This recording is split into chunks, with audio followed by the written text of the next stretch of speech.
அனைவருக்கும் வணக்கம். நான் உங்கள் வழக்கறிஞர் சரவணன். ஆணும் பெண்ணும் சமம் அப்படின்னு சொன்னாலே எல்லாரும் உடைய குறித்து மட்டும் தான் பேசுறாங்க. ஆனால் ஆணும் பெண்ணும் சமம் என்பது உடைய குறித்தல்ல, நல்ல கல்வியை குறித்து, நல்ல அறிவை குறித்து தான் இருக்கிறது. இந்த நாட்டினுடைய வளர்ச்சி எங்கதமா இருக்கிறது? பெண் பிள்ளைகள் படிப்பதில் தான் இருக்கிறது.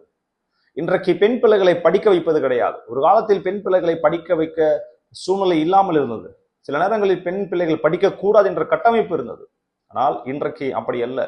இந்த நாளில் பெண்கள் பல துறையில் சாதித்துக் கொண்டிருக்கிறார்கள். பெண்கள் தான் இந்த நாட்டினுடைய மிக சிறந்த ஹீரோக்களாக மாறிக்கொண்டிருக்கிறார்கள். பெண்கள் இன்றைக்கு மிக சிறந்த இரும்பு பெண்களாக மாறிக்கொண்டிருக்கிறார்கள். அதனால் பெண் பிள்ளைகளை படிக்க வையுங்கள். அவர்கள் படிக்கும்போது இந்த நாட்டில் மிக சிறந்த ஒரு ஆளுமை உருவாகும். பெண் பிள்ளைகளால் தான் மிகப்பெரிய மாற்றமும் வரும். ஆணும் பெண்ணும் சமம் என்பது உடையில் அல்ல, மற்ற காரியங்கள் அல்ல. இதை நீங்கள் புரிந்து கொள்ள வேண்டும். சிறந்த அறிவில் தான் இருக்கிறது, படிப்பில் தான் இருக்கிறது. நல்ல கல்வியை நீங்கள் கற்றுக் கொடுங்கள். பெற்றோர்கள் தன் பிள்ளைகளுக்கு, அதுவும் பெண் பிள்ளைகளை அதிகமாக படிக்க வையுங்கள். அவர்கள் நிச்சயமாக இந்த நாட்டின் மிகப்பெரிய ஆளுமைகளாக மாறுவார்கள். அதனால் படியுங்கள். படிப்பு தான் இந்த உலகத்தினுடைய மிக சிறந்த ஆயுதம். ஒரு காலத்தில் அநேகரை அடிமையாக வைத்திருந்தார்கள். படிக்க கூடாது என்றார்கள். நீங்கள் படித்தாலும் காதில் ஈயத்தை காத்து ஊற்று என்று இருந்தது. அதெல்லாம் மாற்றி படியுங்கள். படித்தால் மிக சிறந்த சாதனையாளராக உருவாகலாம். படியுங்கள்.